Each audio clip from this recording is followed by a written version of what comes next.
Hello and welcome to the Hardy Brain, the show that takes athletic, introverted entrepreneurs and leaders and transforms them into ironclad brain performers. I'm your host, Dr. David Hardy.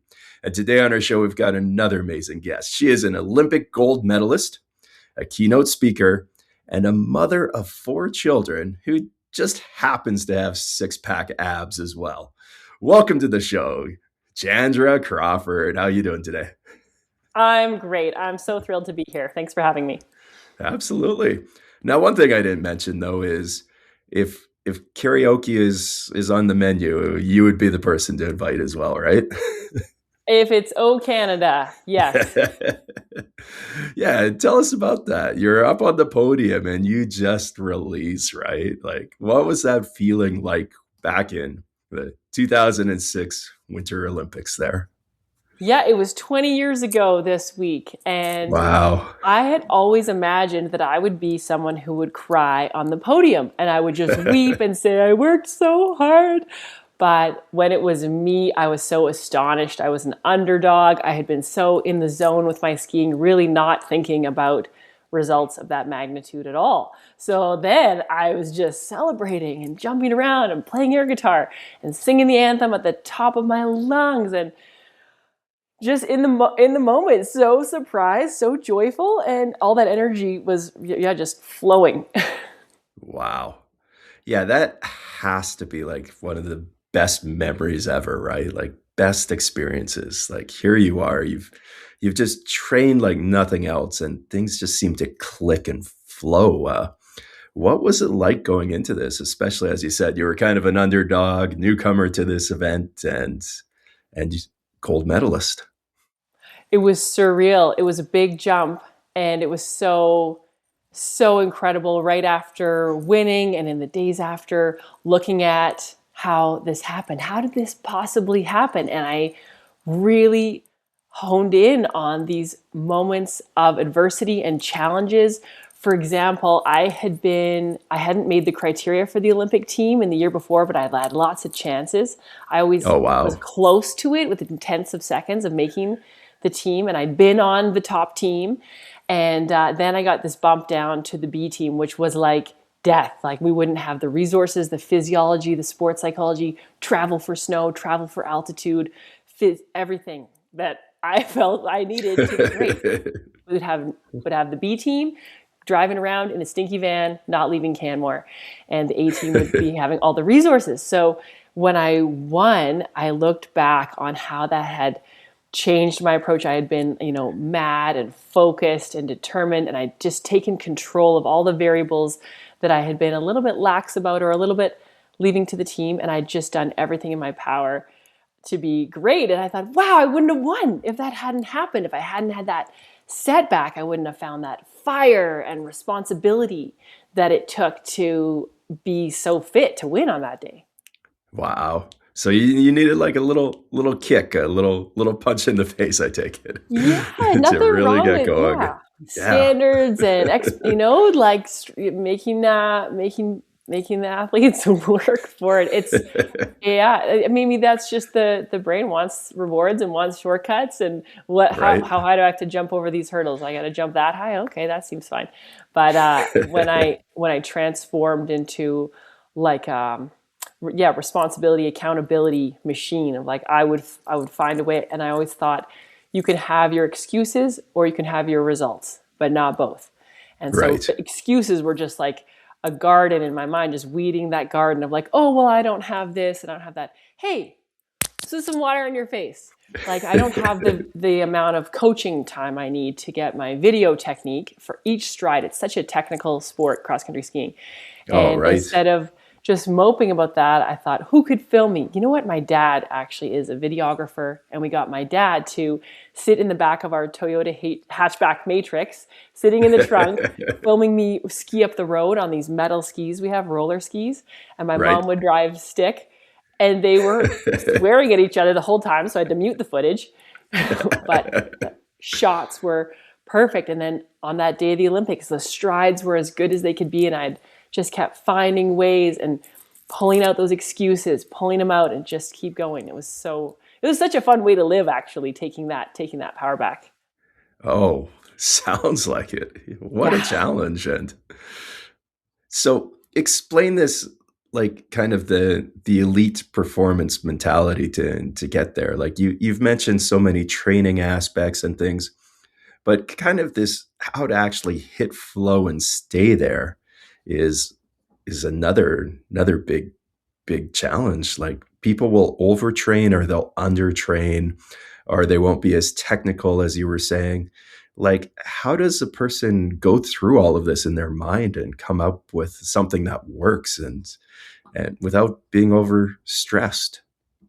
Oh, that's such a good point. Yeah, I really notice, I notice what not to do.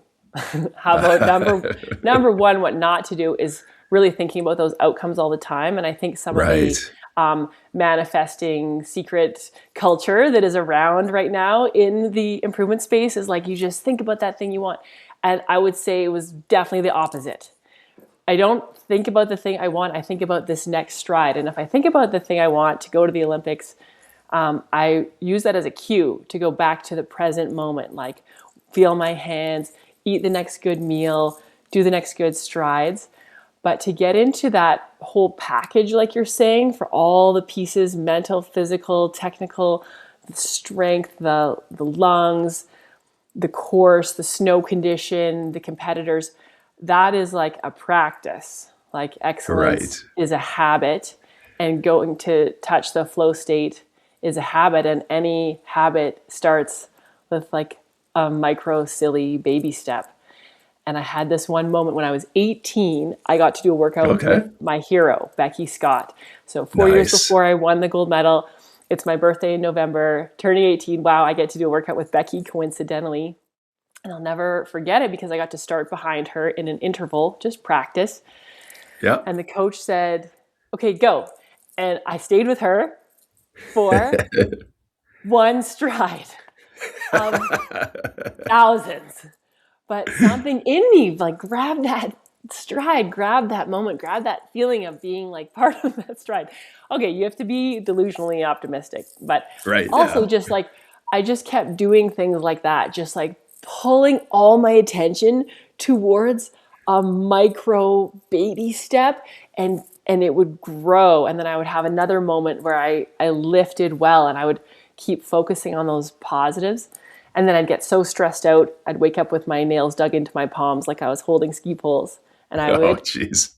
go to yoga and breathe and let go of the stress. That could be another thing that, a what not to do, which is just to try to be intense 24 hours a day. And it's really not sustainable. It's not good for performance. So I think when you're in an environment of world-class sport, you get to see world-class recovery. Like if you think about it, Right.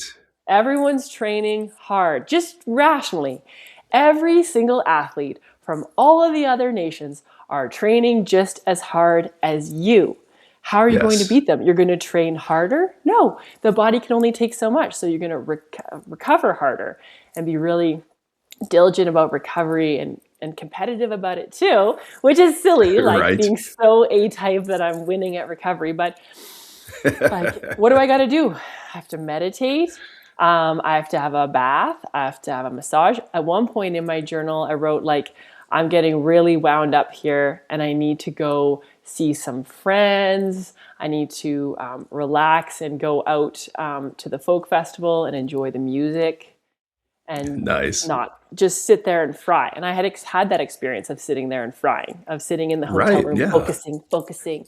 And like, I bombed. I skied like Frankenstein one time.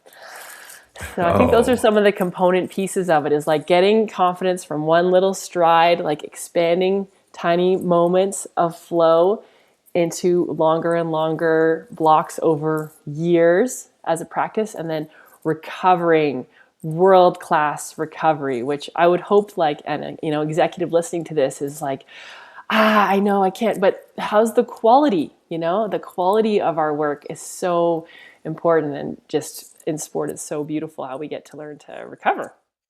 I love that because so much out there is all about grit, determination, motivation, right? And so many people already have grit. that it's these other things that are in their way. And then they get caught up in that motivation cycle. And of course, they burn out. And then they're like, well, do I need more motivation? What's going on here? Like, how have you seen that play out? Because I know a lot of athletes burn themselves out and a lot of professionals. Yeah, that's an experience, and so many of us have to really go through it to learn. Right. um, and but Because you had to take some time off after an injury, didn't you? And I imagine the pressure was mounting. It's like, okay, well, you've won. We expect you to win the next event and the next one and the one after that. It's like, what was the pressure and the feeling of injuries as well? Because that occurs commonly. that's a big growth opportunity for sure. My injuries weren't too bad. I missed a season for shin surgery, but I did have a big No, meltdown. no, no. Shin surgery, like in cross country skiing, like Yeah, your shins are kind of important here. Like, what was going yeah. on with that one too? Well, that was, the experience of like I had compartment syndrome in my shins, and Yes, speaking of pressure building, right. literally, and the muscles getting to develop for the sheath. But really, it was the way I was skiing with my muscle always contracted. Uh, Totally analogous to the brain always being so rigid and tight and having to like let go and go to yoga and go to the folk festival. So I had my shins released with like a surgery, and the memory I have of it was of the whole Canadian team putting on their Canada jackets, getting in the white van and driving away to go to the airport to go to Europe. And I was like home alone. And it was wow. so hard because that my identity and my social and my Yes. feeling good and just the stimulation of going to a new country every week that I was used to. And it was really sad, but it taught me the benefits of the injuries and time away, because after that, I was never the same. I never found bad weather difficult. I never found bad food difficult, terrible travel schedules. I was just like happy not to be on the couch. And I told that to a young lady this weekend who was injured. I was like, during this time, I learned guitar and I strengthened my family connections from being at home for once. And then when I got back on the skis and in training, I was totally different. My perspective was transformed, and that was a good silver lining. Wow. Any other big silver linings in that career of yours then? Well, because actually my mental health meltdown was a lot worse than the shin issue, which What happened? I had this big meltdown, and it was because of a breakup. I had been dating my teammate for 9 years, and we were together on the Oh, World Cup wow. circuit, which is Yeah. like just so public. You're just going from hotel to hotel.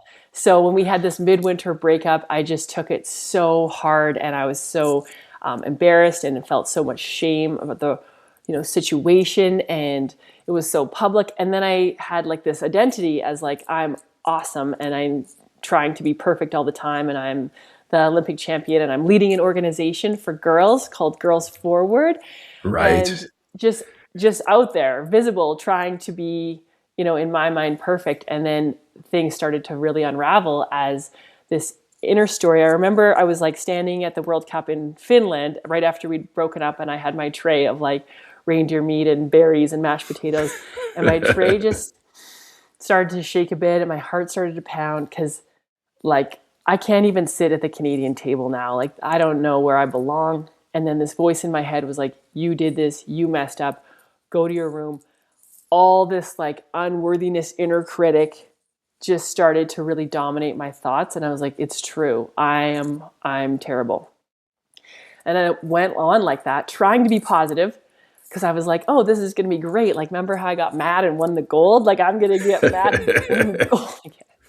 But it looked more like train hard, ignore my feelings, act like I was fine, be positive, pretend I'm fine, develop an eating disorder, act like I'm Wow. fine, train harder.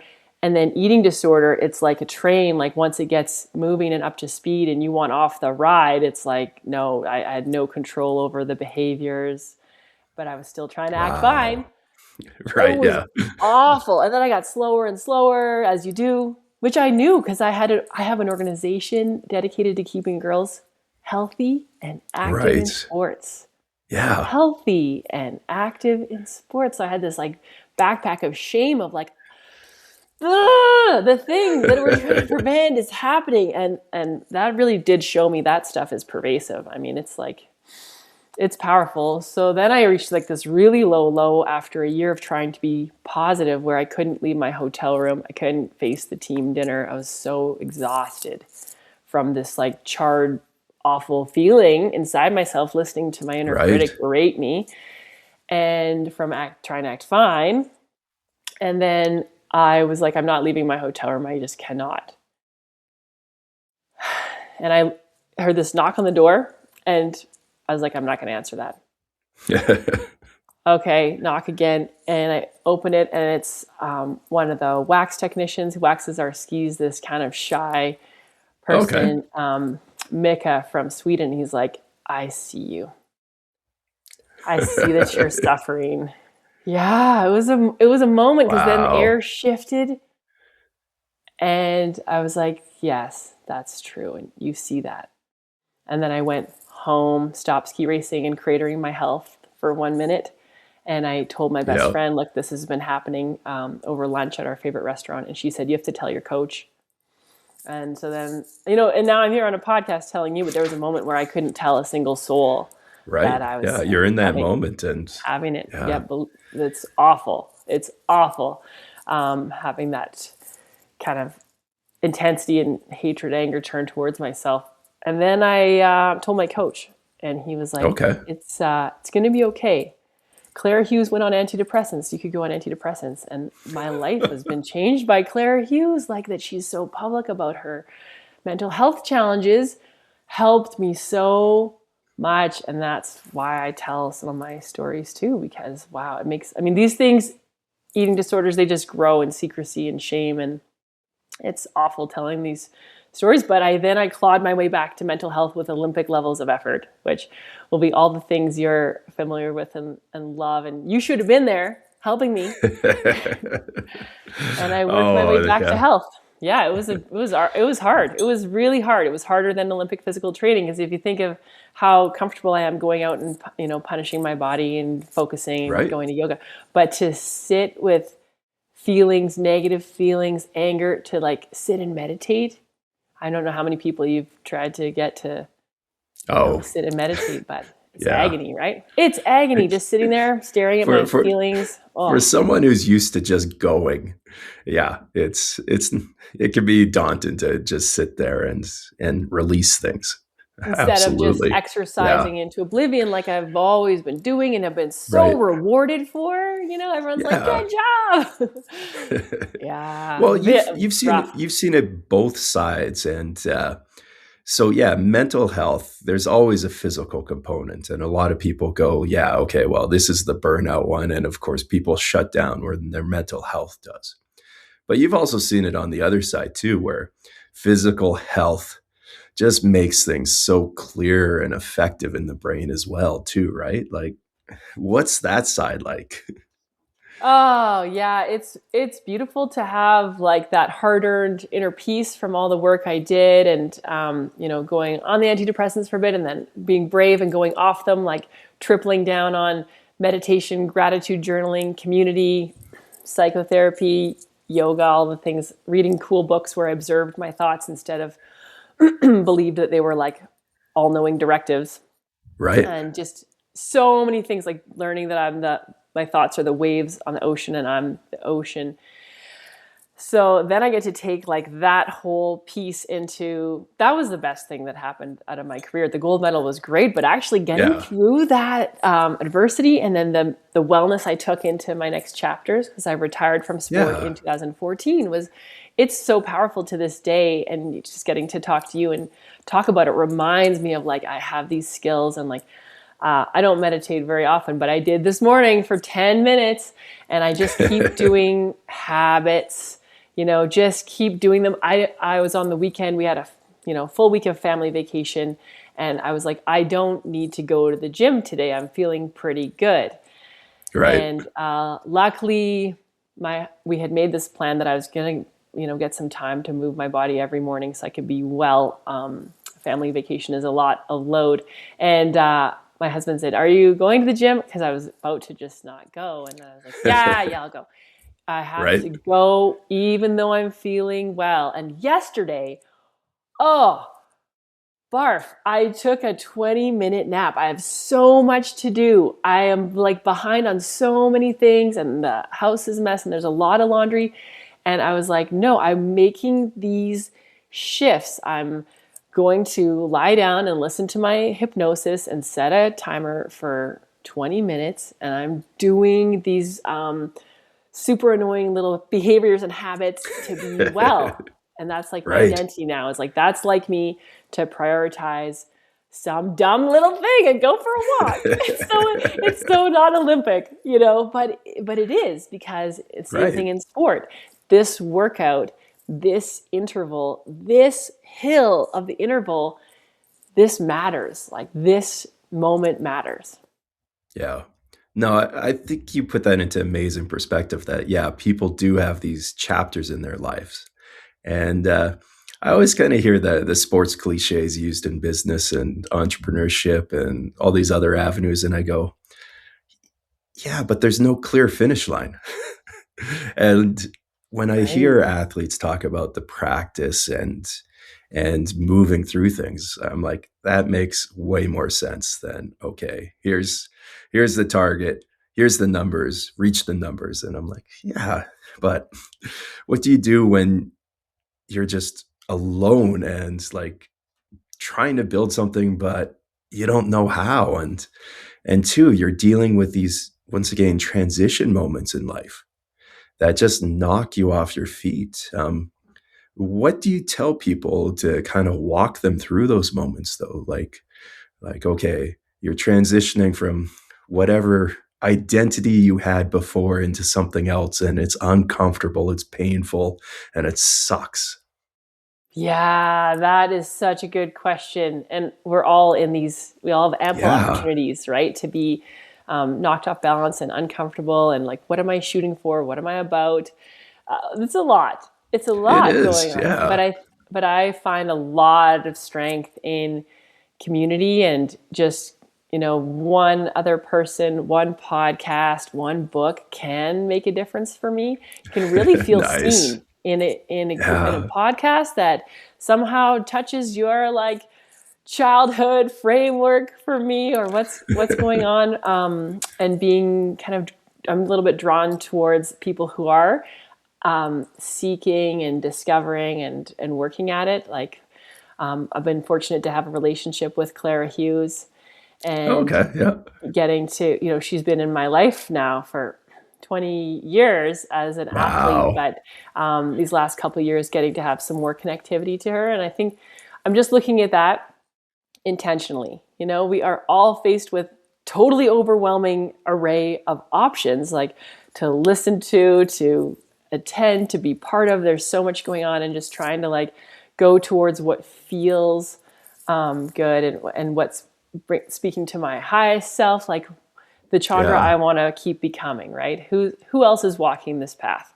And it's Yeah. it's easy some days to be like, what, I'm just going to hang out with my friends who are just going to blow their brains out with exercise, which is, it's still there, it's available. Right. And I'm also looking at, okay, who else is looking at this and trying to make shifts, trying to make shifts in our health, do boring things like sleeping better, or like Clara Hughes, really pushing mental health and movement and all Yeah. the things she's doing on the forefront of healing.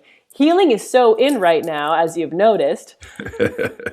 It's It really is. in, Yeah. right? It's really to look at your childhood conditioning, and that's been super transformative for me to do it, and get to go right in there and look at, this like unworthiness, or all the achiever things that have been wonderful, and so many gifts, but also like push me over the curve into like trying to control everything, which was great in sport. I Uh, had so many variables to control, but I tell you, the family does not appreciate my achiever controlling self the same way the Olympic results did.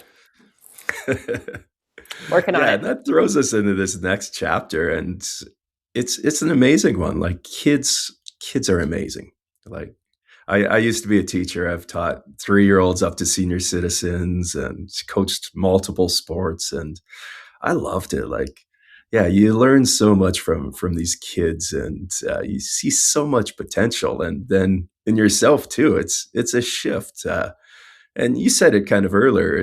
It's from what to what, that change from excellence to Oh, yeah. patience, or how did you put it? Right. Yeah. So in sport, I had this line that I used as a mantra, which is the shortcut to flow states. In case anyone didn't catch that, that's the quick way into the flow states is those mantras. And I used like there's more in there to always keep Yeah. pushing up hills and lifting weights. And now I say there's more patience in there because it's really hard to get a 4-year-old to wear pants and get people to eat or brush their hair, go to school. And my kids are 9, 8, 6, and 4. And I get to like cultivate so much patience and openness, and also like how am I showing up as a leader? How am I showing up with like my baggage from my childhood, from sport, from my eating disorder? How am I showing up today? What am I modeling?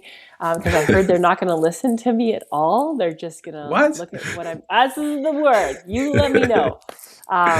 This is the rumor that they're not listening to all this blah blah blah. But that's actually cool because then to model things is so joyful. Like I was even giving myself a hard time that I'm not doing the right amount of reading. They're supposed to be reading every night, X amount of minutes. This is so hard. And then I was like, but I'm modeling reading all the time. I'm trying to get them to, they have to be better in French. Just like they're my little projects. They have to be better in all these things.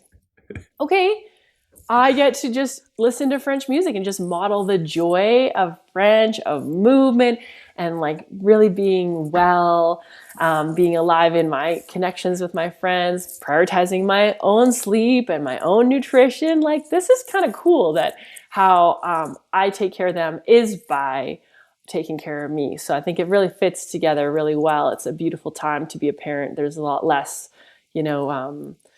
sacrifice yourself to death, although there's like conditioning around that, especially for moms. But we're also in a time There is. where we're breaking out of it, and it's for the betterment of all. So heck Right. yeah. Yeah. So when it comes to sports, how much is just play then? Like, and Wow. Yeah. how have you pushed that with your charity work here? Leading girls forward. I stepped down 5 years ago, but it was Okay. just so beautiful getting to lead that national charity for so long. And I started it Yeah. before my first Olympics even because Wow. I noticed girls were quitting sports. I wanted to be like a mini Becky Scott. My hero had like changed my life with just her results, and her and her teammates just modeled so much joy and passion. They were laughing and crying and getting these great results. And I would like to do that for the next generation. I learned there's very few girls, and girls are dropping out of sports. And I was like, oh, Yeah. and then they miss out on the resilience and leadership and coachability and teamwork and all this good stuff. Like I would love to see more women leaders in our world. I think that'll make things even better to have that balance. And Yeah, it would. we got to have sports. Yeah. So I started it with just a little event. Yeah, exactly. And now women's sports is going so well, and it was a lot of fun to be part of that. But I think what I loved about it was the chance to ground my athletic experience in this bigger layer of meaning. If I get Yes. results today, it's for the girls. I'll get to put something in the newspaper and talk about the charity. If I do terrible today, well, what would I say to the girls at Girls Forward? And that's been a very cool framework for me. Although it was really challenging when I developed an eating disorder, it was also cool to be like, oh, by being honest about this, I can liberate more of us from like the shame that it really exists in, and the unworthiness, and be more imperfect and just be more real, be more whole. Yeah. Right. So it's Absolutely. a journey. Yeah. I love doing that. And I love being a parent, getting the chance to, look at when I'm really just getting so intense athlete about something. Like we have to do the schedule because the schedule is important, and like just getting that whole like ski racing beast come to life. And then I have to just notice that that drive is present and that's already interrupting the pattern a little bit, making a Right. little bit more Well, space. you have 4 kids though. So Yeah. I would imagine one of them has that mentality just like you. Yeah, they are also really tough. Yeah, it's true. It's beautiful. Yeah. So I would imagine some of them have that same energy flowing through them and they want that drive. Oh, for sure. And I It's imagine awesome. there's one or two maybe that are a little more low key, maybe more of a supporter or nurturer behind that. How do you see that play out with 4 amazing kids? Oh, it's so fun. It's so interesting. And it just changes from moment to moment. But it's like, everything I want in life to be present in the moments of my life and in ski racing Yeah. and in what we're talking about, developing that flow state and being totally so intensely with every fiber of my being present in ski racing and in the snow and so alive in my body. I actually get to have those feelings just letting go a lot more though. It's like less holding it and more like letting it happen. So just enjoying like a kid is doing art or they're building something. I've learned a Yeah. lot about being present and not actually having to like exert will on things and teach them and fix things. It's really cool because in a great flow state on the skis, you're just one with it. You're not even Right. applying that effort. It's just like coming from this like otherworldly energy. And similarly, good moments in parenting, which can happen like any moment that I Anytime. Yeah. tune in and just the energy of like joining them in their world, it's very, very beautiful. And I think with 4 of them too, like whenever I go on one-on-one dates, which I always make time for, Yeah. that feels like almost like meditation now to just attune to one kid and be present with them. Yeah, it's good. Yeah. It's a lot of opportunities for flow state in really anything. Like, what excuse do we have to not touch these beautiful states, to live Yeah. our lives amazingly? Exactly. Like, yeah, we're all super busy, blah blah. I'm just not making that my identity. My identity is I'm here in this moment and I'm enjoying it. Nice. That is amazing. So obviously this Aspirationally. Yeah, yeah. Obviously, this moment's amazing. And I know you want to share it and you're doing the speaking, the podcasts, everything else. What else is coming up for yourself? Oh, there's a lot in there because I am so passionate about everything Yeah. I've learned and developing my brain and habits and life and wisdom. I'm on this journey. I would love to write a book at some point. I would love to just keep writing these stories. I keep improving my keynote every single day. I have a high performance Yeah. one with a lot of the nuts and bolts of winning, like what's in your control and some of what we talked about of the present moment and the intensity around quality.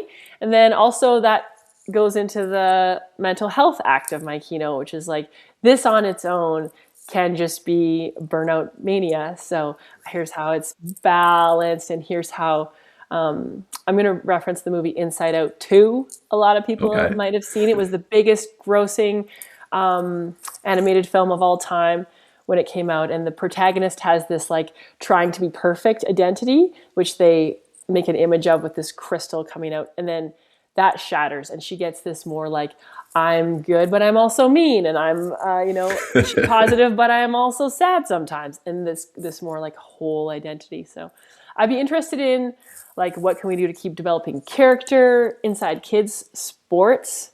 It's such an opportunity to like really dial in like, teamwork and supporting each other and making our sports systems better. But for now, you know what? Keynotes is plenty. And I work every day on my keynote a little bit, and I work on my stories, and I have, audiences who want this or that. I did an act on allyship, and then I did one that was all high performance and winning. So it's truly joyful to like dig into these experiences and like get out some meaning. What is the meaning of all these experiences? Yeah. Oh, I love it. So, what are some of your keynotes that are coming up then? I'm going to be in your neck of the woods in Red Deer And I have just, different clients kind of still in Yeah. those conceptual phases, but Okay. getting to be in front of Enbridge recently, which is such a big company and a great employer. They co-created the keynote with me. They reviewed it twice and got to keep dialing up the elements because it was for all their diversity, equity, inclusion groups.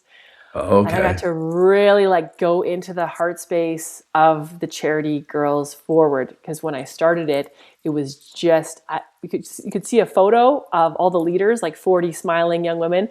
It's all able-bodied, cisgender white women, straight white women, and I didn't even notice that was such a homogenous group, because this is how I've grown up in Canmore.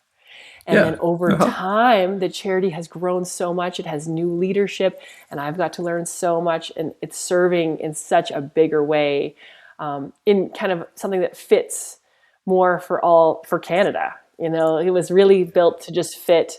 It was like a T-shirt that only fits me, and I was like, everyone needs this T-shirt. Actually, there's a lot more to sport than emulating Olympians. And so now my kids get Yeah, to go there to the is. events. My daughters got to go to the events last year. They got to Okay. experience it the way it is now, led by new voices that were never represented in the early days, and see different kinds of role models and a whole cornucopia of how to be in the world. So that's something I'm really proud of, is to have experienced that evolution. And I was glad that Enbridge wanted to hear this story. They're like, well, you seem to be doing allyship. Tell us how you're doing it. And you'll appreciate, David, that it'd be like, well, there's about a million things that go into how anyone does anything. So I'll simplify Yeah, this. right.